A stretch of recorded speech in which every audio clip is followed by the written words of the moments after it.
Tramando. Tramando. Oi, gente, estamos aqui em mais um episódio do Tramando. Este ano de 2025, a gente conta com o apoio da Pró-Reitoria de Extensão da UFBA, com o edital de apoio a ações pontuais de extensão 2025. E hoje a gente está tendo a alegria de receber Milena Queiroz para falar sobre seu primeiro livro, Sangue de Cabra. Tiaguinho, conta pra gente, quem é Milena Queiroz? Então, Milena Queiroz é escritora, professora e pesquisadora na Universidade Estadual do Ceará e publicou em 2023 a coletânea de contos Sangue de Cabra pela editora Patuá. A obra ela vem ganhando destaque pela escrita intensa, que atravessa temas como violência, memória e corpo feminino. Os contos, eles encontram no horror e no insólito, a linguagem necessária para dar conta de experiências de fúria e sobrevivência. E o sertão, aparece tanto como um território físico quanto um território simbólico na obra. Com Sangue de Cabra, ela se firma como uma das vozes mais potentes da nova ficção brasileira, articulando uma escrita de fronteira entre prosa, uma linguagem meio poética, entre a denúncia e a brutalidade. Milena, seja bem-vinda. É um prazer conversar com você. Oi, pessoal do Tramando. É um prazer conversar com vocês aqui um pouco sobre Sangue de Cabra. Agradeço muitíssimo pelo convite. Vai ser um momento muito proveitoso conversar com o Thaís, com o Tiago. Agradeço o pessoal que faz o Tramando por esse momento e obrigado pela apresentação. Então, Milena, eu acabei de ler o teu livro, Eu fiquei aí, acho que essas 2 últimas semanas lendo os contos e assim fiquei extremamente impactado, Porque para mim muitas personagens que a gente encontra na obra, elas vivem uma espécie de deslegitimação assim de suas vozes, E eu fiquei com a sensação que algumas dessas personagens, elas meio que abandonam assim a crença de que vão ser ouvidas ou de que vão ser compreendidas de alguma forma. Eu queria que você me falasse um pouquinho sobre isso, se você teve essa preocupação, se foi parte assim das tuas preocupações mesmo na hora de construir esse trabalho, Mostrar essas vozes de mulheres não escutadas e como elas respondem a essa não escuta. Fez parte da tua preocupação ou é uma interpretação, uma viagem muito minha? Então, acho que uma preocupação, de modo geral, foi pensar em pessoas passando por situações de violência, mas pensá-las não como vítimas ideais, bem entre aspas, no sentido de que a gente vai ter reações diferentes dessas meninas, mulheres, senhora, e que vai depender de uma série de circunstâncias, assim, pensando nas subjetividades mesmo dessas personagens, enquanto realidade, de certo modo, algo atravessado pela realidade.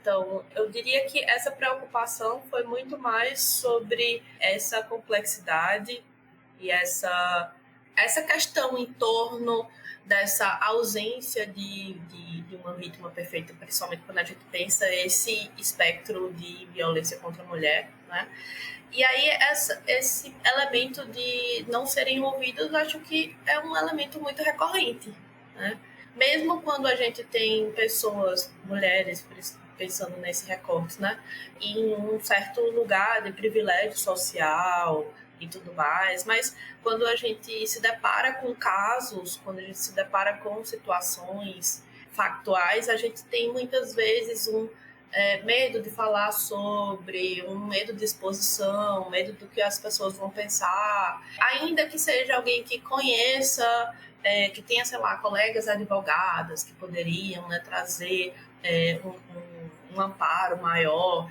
Então, eu creio que, por mais que eu não tenha pensado exatamente sobre isso, assim, eu quero retratar essas mulheres que não são ouvidas, mas isso acaba sendo algo que entrelaça, a vida cotidiana numa sociedade com elementos patriarcais muito fortes. Então, foi um pouco esse, assim, o sentimento ao pensar em construir o universo ali de Sangue de Cabra. Então, para mim, isso foi bem impressionante, assim, essa sensação, né, de que eram as experiências representadas, eram experiências de mulheres que não encontravam acolhimento nas suas vozes e falas. E que o horror é exatamente o caminho que você encontrou para dar conta disso, né? Porque é como se as experiências fossem completamente possíveis, plausíveis, do cotidiano. E aí eu acho que para mim ficou ainda mais forte essa sensação, porque eu também sou de uma região seca, então tem contos que retomam experiências que são muito peculiares desse lugar, né? Por exemplo, o conto que fala das meninas que tem que pegar água numa cisterna, que era uma coisa que eu fazia quando criança, né? Tinha a cisterna e tal, e de repente aquela experiência, ela se transforma numa experiência de horror, que é o horror que permite, digamos assim, cartografar ou descrever, né, ou apresentar isso. Então, como foi assim esse teu trabalho de pensar o cotidiano como sendo um promotor do horror?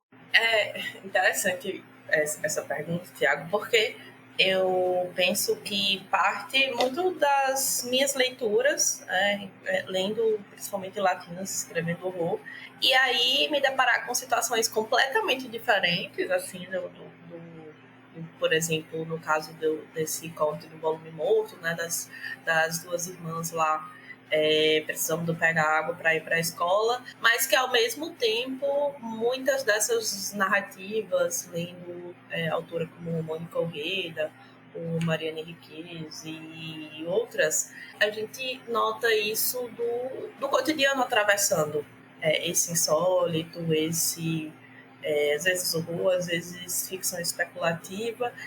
E aí vem muito dessa experiência da leitura mesmo, de pensar, de começar a eu que selecionar essas narrativas que partem algumas vezes de histórias que eu ouvi ou tive aqui alguma participação de algum modo. Por exemplo, essa que você trouxe de Volume Morto, a história em que eu me baseio, né, é algo que aconteceu comigo com a minha irmã.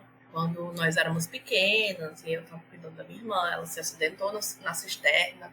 Eu assisti o filme de horror escondida e ela, muito novinha, pequena, tinha que ficar comigo. Acabava ficando assistindo e não assistindo também, ou ela ficava sozinha no quarto ou ela assistia comigo, coitada. Tinha muitas possibilidades, mas e acaba que é um pouco esse trauma, né, dessa situação traumática que a gente passou, que ela passou, mas que eu compartilhei ali. E é um pouco isso, assim, de algumas histórias elas vão ter um fundo de uma narrativa real, e outras não, mas de algum modo parece essas possibilidades do cotidiano. Então, obviamente, apesar de entrelaçadas pelo fantástico, às vezes pelo insólito, mas de certo modo esse medo da realidade e de desigualdades e outras situações acaba atravessando, né? Tramando ali as narrativas. Milena, é uma alegria poder conversar de novo contigo sobre Sangue de Cabra. E sempre que eu volto, né, já são algumas leituras feitas de Sangue de Cabra. Acho que a gente tem essa parte acadêmica de pensar sobre esses gêneros, modos de escrita. E a gente tem hora que chama de insólito, ficção especulativa, terror, né, fantástico. E dependendo do conto, pode ter mais características de uma coisa ou de outra, né? Mas eu gostei muito quando estava falando agora sobre tuas leituras e como elas acabam também, né, influenciando, inspirando, ajudando aí nessa máquina criativa que se abastece tanto da realidade como das ficções literárias e de tantos outros estímulos. Mas eu disse, eu quero perguntar a Milena uma coisa que tem a ver com o que tu acabou de falar, né? É o teu primeiro livro. E quando foi que tu percebeu que disse assim, eu tenho que escrever sobre terror, algo que tem a ver com esse mistério, né? Com o absurdo, né? Com o insólito. Isso já te acompanha desde essa infância, né? Uma infância assombrada, né? Ou você que era a criança demoníaca. Como é que você percebe esse interesse, né? No terror, no insólito? E como agora, na decisão de lançar o primeiro livro, né? Esse ato que principalmente para as mulheres é um ato de coragem, e dizer assim, eu quero lançar nessa linha, nessa senda, e me alinhar com uma série de escritoras que estão em destaque hoje, né, no cenário brasileiro e latino-americano. Conta um pouquinho para a gente. Então, é muito engraçado pensar esse percurso, porque na pandemia foi a primeira vez que eu fiz um curso de escrita criativa. E aí, nesse curso, eu escrevi um conto e gostei da experiência, mas deixei guardada, assim, não, nem literalmente na gaveta, sabe? Assim, ficou numa pasta perdida. E aí, várias outras coisas aconteceram, deixei isso um pouco para lá. Antes eu já tinha escrito algumas outras coisas, mas sempre nisso de fazer no ímpeto e depois todas as outras coisas da vida tomam e esquecimento. Quando, no ano passado, eu começo a organizar um projeto de extensão para ler nas escolas obras de autoria feminina, do horror, pensando nessa proposta principalmente de oferecer oficinas de escrita. Então, parte da proposta era justamente dessa convocação de que meninas e mulheres escrevam, né? E aí, é meio engraçado, porque foi um pouco esse movimento mesmo, assim, de, eu acabei me sentindo convocada também com essas leituras, porque muitas dessas autoras falam muito abertamente, né? Sobre o que significa escrever horror na América Latina. Nessa escrita quase não, né? Como um movimento político e também pensando esse recorte de gênero, mas outros inúmeros recortes de desigualdade e de violência. Então, foi isso, assim, tipo, tanto que eu pego esse conto que eu escrevi lá no começo da pandemia, que tá no meio do Sangue de Cabra, que é Ventre, né? Que é um conto que talvez tenha um caminho mais para a ficção especulativa, né? E os outros fui escrevendo já pensando nessa ideia de que fosse esse conjunto de narrativas, e foi um pouco esse, sim, um caminho. Parece um caminho que estava trilhado já, mas que eu não estava vendo. Inclusive por causa dessa própria questão do horror, né? Já que eu tô fazendo as fases com a minha infância e adolescência, consumindo muito narrativa de horror. E aí depois até o próprio caminho da vida acadêmica eu me levei para um outro universo, assim, e é meio engraçado e ao mesmo tempo interessante, assim, retornar agora com minha primeira obra de ficção, quando não era, assim, necessariamente um projeto, assim, eu quero escrever uma obra, publicar uma obra de ficção. Então, foi nesse grande conjunto de coisas aí que foram acontecendo. Bom saber, né? A professora, né, também disse assim, não, se eu for lá fazer oficinas de escrita, eu também preciso escrever, né? Colocar essa escrita no mundo também é bom. Essa ideia da professora estimulando a escritora e como todas essas facetas vão compondo a Milena Queiroz. Eu tenho uma personagem preferida que você já sabe, que é Aracy, né? A Aracy é a personagem que eu mais gosto do livro. Acho que tem a ver com essa parte mais mística, bruxa. Eu gosto dessa vibe. Mas hoje eu queria conversar sobre Camila com Y, né? E eu acho que tem a ver com algo que Tiago já citou e que está muito presente na tua escrita, porque ao mesmo tempo que ela dialoga com uma série de escritoras da América Latina, né? Mônica Ojeda, com Mariana Henriques, com Samantha Schweblin, com o que está sendo feito e mais falado dentro da América Latina, da literatura latino-americana hoje, mas tem uma parte também desse horror social, né, que é muito, por uma parte, local. Eu acho que tu consegue imprimir isso muito bem em Camila com Y, esse imaginário da costura, que remete a Toritama, Santa Cruz do Capibaribe, né, interior de Pernambuco, né, cidades que vivem aí da costura. E, por outra parte, remete a essa violência de gênero, né, que assombra mulheres nas mais variadas partes do mundo.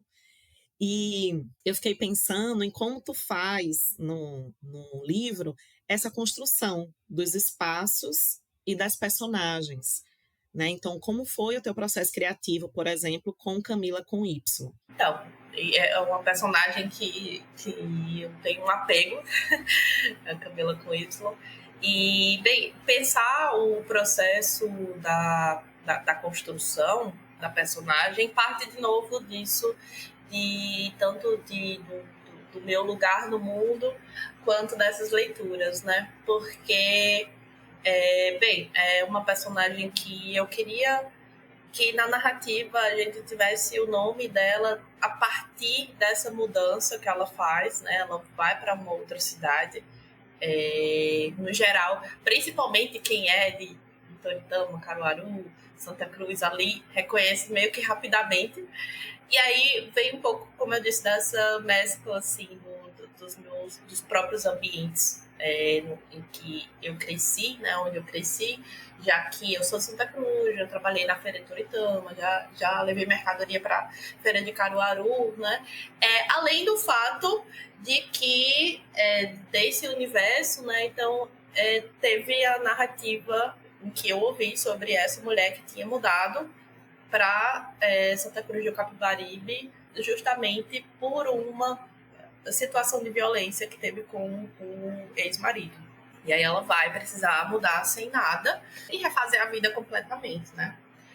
Uma coisa que eu queria fazer, assim, nessa construção dessa personagem é pensar a possibilidade dessa ressignificação e também mostrar essa dificuldade do que seria se refazer, né, frente a isso. E por isso a questão da costura entra como algo que está no pesadelo dela, mas que é também o trabalho que ela tá seguindo ali para ela tentar se reorganizar, né? E tá na pele dela, literalmente, né? Então, foi um pouco de pensar esse conjunto aí. E nisso foi surgindo, assim, a personagem de Camila com Y. Eu pensei também, obviamente, na brincadeira do sempre que a gente tem, né, Thaís também fala, sempre que você tem um nome que tem algumas especificidades, você tem que apresentá-lo já trazendo, né, no teu caso, o H, o Y. Então, como essa personagem, ela escolhe esse nome, e ela queria necessariamente que fosse Camila com K e Y.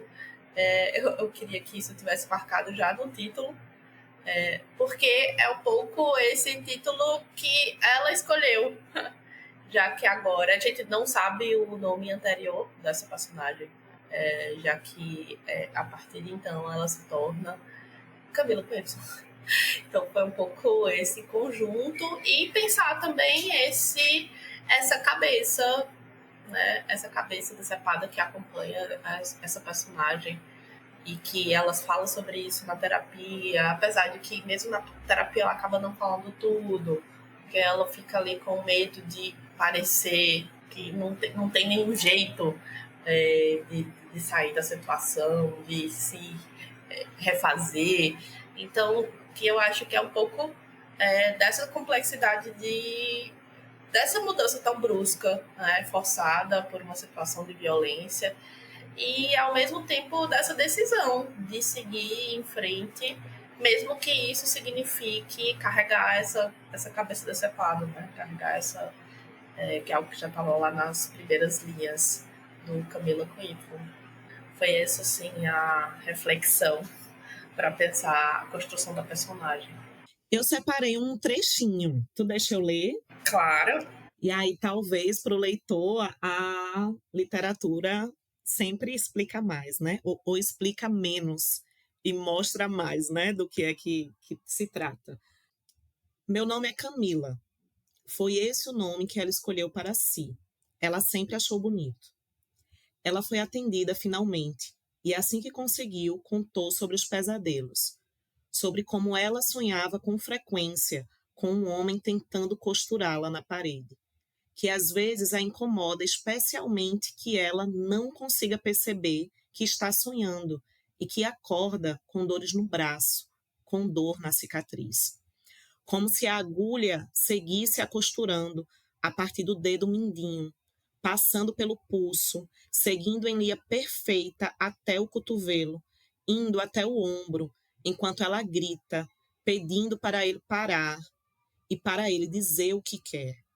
Ela tenta impedi-lo antes que a agulha, naquele tipo de maquinário manual, chegue até a sua nuca, por mais que admire a perfeição como ele consegue suturar, como se fosse um desenho milimetricamente projetado.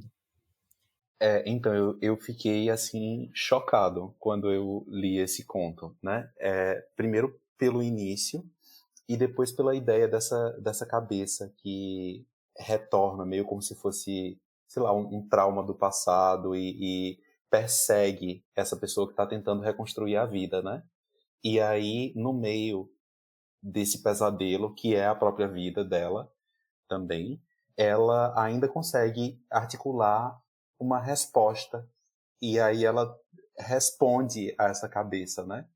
Como se ela, não sei, é como se ela fizesse um ritual mesmo, uma coisa ritualística, assim, de se libertar disso que a atormentava. E aí é como se todos os contos eles fossem, para mim, né, na minha leitura, eles fossem construindo essa ideia de que as mulheres elas são mulheres que vão responder à violência. São vitimadas, mas não necessariamente são vítimas, né? São mulheres que muitas vezes encontram na própria violência a possibilidade de resposta. E isso assim me deixou muito impactado, me levou também a pensar muito sobre como você vai construindo isso na obra como um todo. Assim, todos os elementos do livro parecem caminhar para construir essa ideia, desde a capa, né, a coisa da cabeça de cabra. Na capa você tem a imagem de uma mulher usando uma cabeça de cabra como se fosse um chapéu, e depois isso vai sendo costurado com um vocabulário, né, nas separações que você faz entre os contos, que são cortes, na verdade. Corte 1, aí vem um conto, corte 2. Essa linguagem articulada para construir essa ideia da resposta, assim, foi uma coisa que me impressionou muito no trabalho. E aí eu queria que você falasse um pouquinho sobre como você fez e construiu essa articulação, né, de tipo, para criar a imagem de mulheres que respondem à violência. Esse é um ponto bem complexo, de certo modo, né? Porque eu parti assim da reflexão de que quando a gente se depara com índices de feminicídio, por exemplo, né, a gente tem ali o fato, no caso de feminicídio concluído, de que a mulher foi a vítima daquela situação. Mas muitas vezes, com relatórios, e eu cheguei a ler obras em que nós temos relatórios de mulheres que revidaram as agressões físicas e, por legítima defesa, chegaram a matar os agressores. E é muito comum que tenha tido, antes desses momentos, né, que vai levar a essas mortes, muitas pequenas reações. Seja por buscar ajuda, seja por tentar ligar para a polícia, seja por tentar mudar de casa, trocar o número do telefone, muitas coisas, né? Inclusive, uma das frases dos contos aqui das epígrafes, que é da Margarida Alves, também foi alguém que foi uma mulher que foi assassinada, né? Mas a vida dela foi uma vida de reações, embora a gente tenha tido essa morte, né? Ela ter sido assassinada. Então foi um pouco pensar sobre isso, assim, por isso eu queria esse tom de episódios, das narrativas, elas têm esses tons de episódio. Essa coisa do corte seria tanto por esse tom de episódio, eu queria também que isso se relacionasse de alguma maneira, assim como acontece em Camila com Y, a esse corte e costura, remetendo ao universo ali, de novo, das feiras, de Santa Cruz e Redondezas. E aí, nesse conjunto, trazer esses episódios de reações, né? Desde a reação da Aracy, que é tomar o chá dela, até o da Kelly, que é orquestrar assim, um momento muito mais intenso e complexo de uma noite de pegadinhas com aqueles reincidentes, né, já no último corte.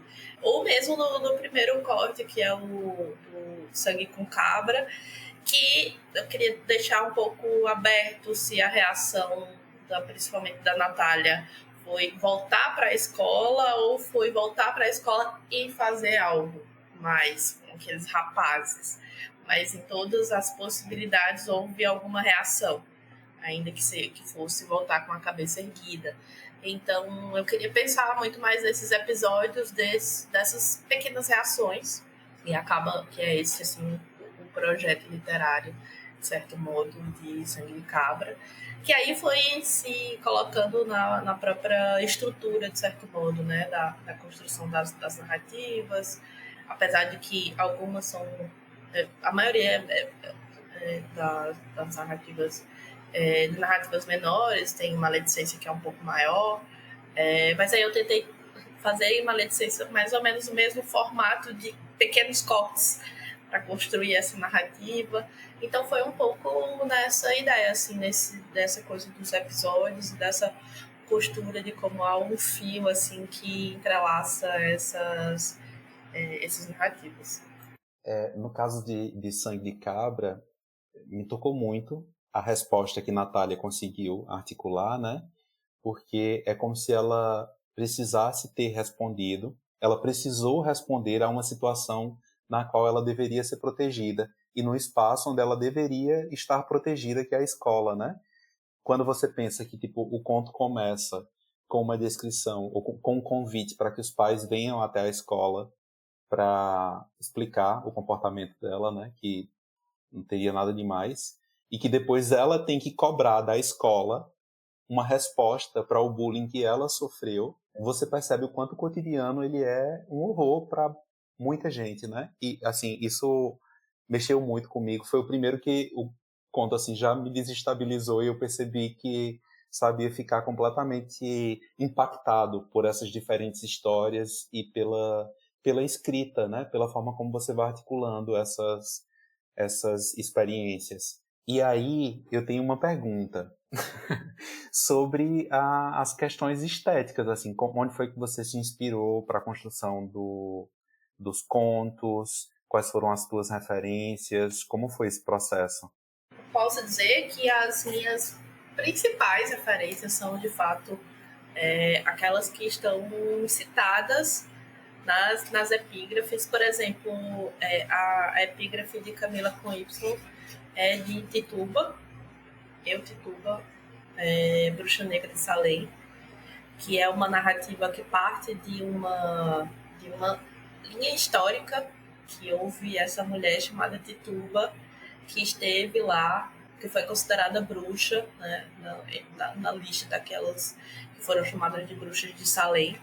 E aí a narrativa é uma reconstrução ficcional, né, da Tituba, mas a gente tem ali linhas de situações que teria como base histórica, como quando há o tribunal, a Tituba responder assim, de maneira muito arredia, quase com humor, né, de que sim, ela veio voando na vassoura, ela chegou lá voando na vassoura, não é isso que todo mundo dizendo? Então E aí eu penso justamente que, enquanto referência literária, esses autores como a Samantha Schweblin, que Ela escreve no conjunto Pássaros na Boca, a gente tem muitas narrativas desse tom de estranheza, e como esses tons de estranheza, no caso da Samantha Schweblin, dá a possibilidade de muitas interpretações do que são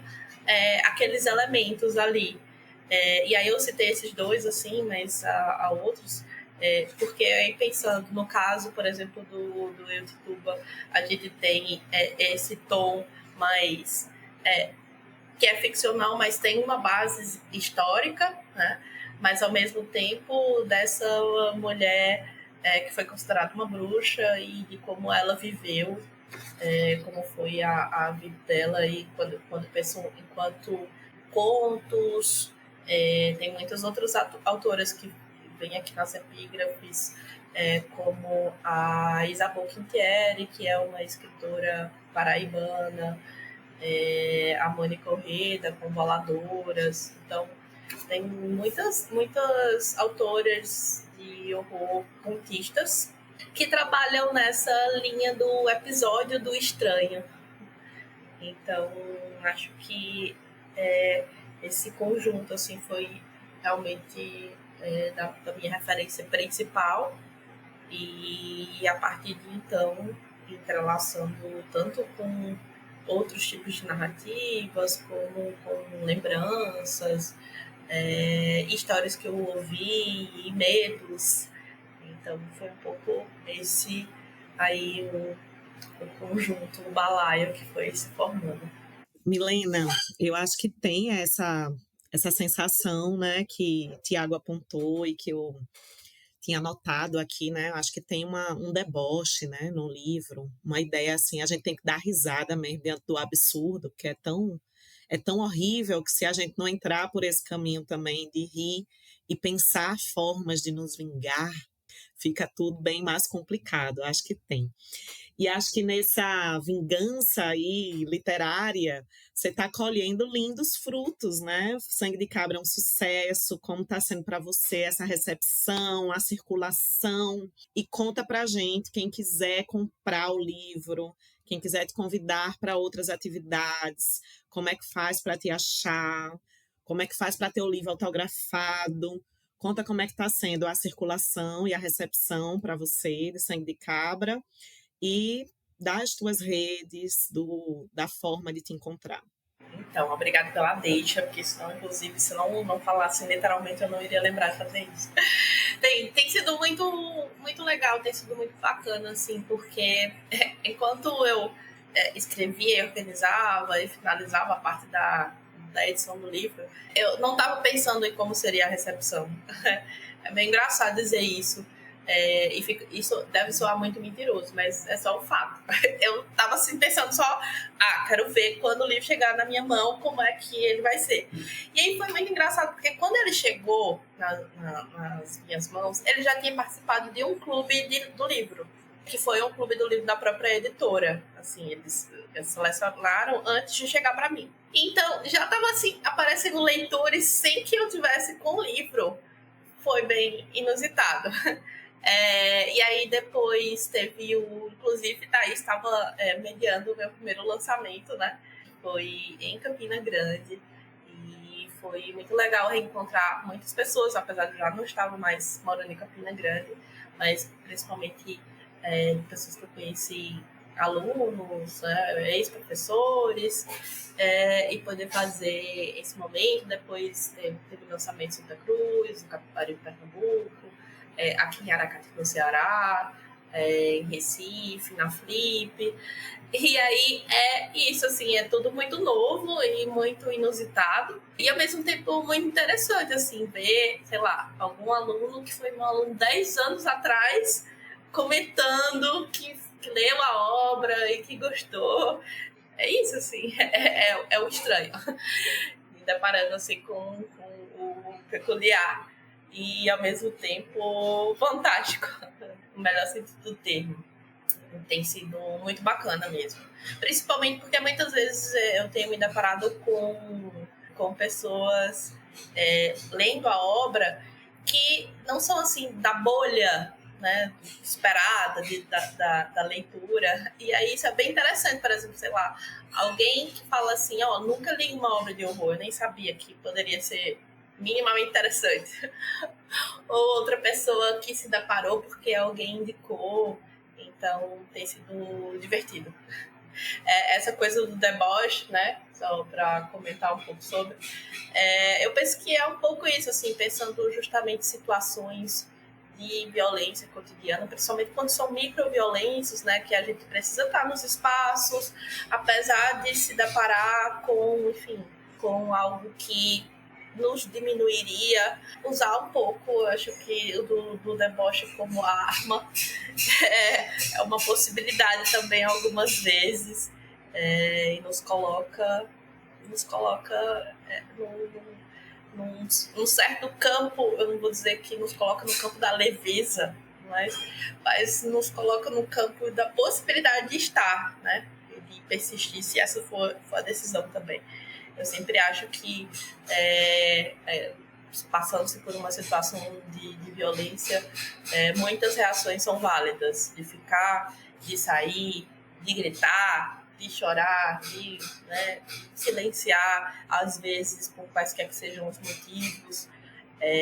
Então, o deboche me parece uma reação bem interessante. Mas aí, sobre a obra e sobre adquirir, eu tenho no meu Instagram, mandando um direct, é possível entrar em contato e eu envio a obra autografada. O meu Instagram é @milena com y q.iroz. O meu nome lá tá Milena Queiroz. E também é possível adquirir por várias outras plataformas da própria editora Patuá, a Amazon, Magazine Luiza, dá para achar no Google livrarias, livreiros, tem sido relativamente fácil. E é isso, né? Com a possibilidade, no interesse de buscar um autógrafo e mimos, pode entrar em contato diretamente comigo. Milena, muito grata, agradecemos demais sua disponibilidade, sua gentileza de estar com a gente conversando, apesar do barulhinho de vez em quando da reforma ao lado, mas estamos aqui trabalhando com as possibilidades, né, do aqui e agora, entendendo que o mundo é isso, né? Também a nossa forma, né, de reagir, apesar dos contextos, e trabalhar com o que a gente tem, como bons estudiosos, escritores e professores que sabem muito bem como é isso, né? Trabalhar em situações diversas. A gente conseguiu gravar, acho que o episódio ficou lindíssimo. E a gente quer agradecer demais sua disponibilidade, sua generosidade na partilha. Eu só queria também reforçar, Milena, agradecer, né, pela sua participação, disponibilidade, dizer que foi um prazer conversar contigo sobre o teu livro. Foi um prazer ler o livro e dizer que me identifiquei muito com a tua escrita, com o território, né, que você usa. Eu sou de uma cidade que fica perto de Santa Cruz do Capibaribe, naquela região meio agreste, meio seca, então para mim foi muito legal ver isso também na obra e ver de um jeito também positivo, que o território não aparece como um problema, né, em momento algum. O problema está nas pessoas e na relação, mas o território é um território que não é transformado em problema como normalmente a gente vê nas representações do semiárido, né? É sempre colocado como sendo problema e o teu trabalho subverte isso, o que é muito legal. Então, muito obrigado por estar aqui e passo a palavra para você. Gente, eu agradeço muitíssimo pela conversa, pelas leituras, pelas perguntas, pelo debate. É sempre muito legal pensar. Quando vocês fazem perguntas, eu tenho que, meu Deus, vou me situar aqui, né? Como que foi? O que eu pensei nisso? Porque algumas vezes é isso, assim, a gente vai fazendo e as articulações, elas, quanto entendimentos vão surgindo depois, pode acontecer, né, se deparando com a leitura e pensando, poxa, isso aqui talvez esteja, tem uma coisa meio psicanalítica talvez nisso, né, que a gente vai reconhecendo às vezes a partir de outras leituras, então é sempre muito interessante e eu agradeço muitíssimo pelo espaço para a gente poder falar um pouco sobre esse universo e, ao mesmo tempo, falar também sobre insólito, autoria feminina, que são temas sobre os quais eu tenho me debruçado. Então, tenho só agradecimentos. Então, nós temos um episódio, estamos encerrando por aqui. O Tramando esse ano tem o apoio da Pró-Reitoria de Extensão da UFBA e nós ampliamos nossa equipe, que conta hoje com Hector Souza, Fernanda Tourinho e Yuri Pinheiro, Tiago Silva e Thaís Albuquerque. Um cheiro e até o próximo. Tramando. Tramando.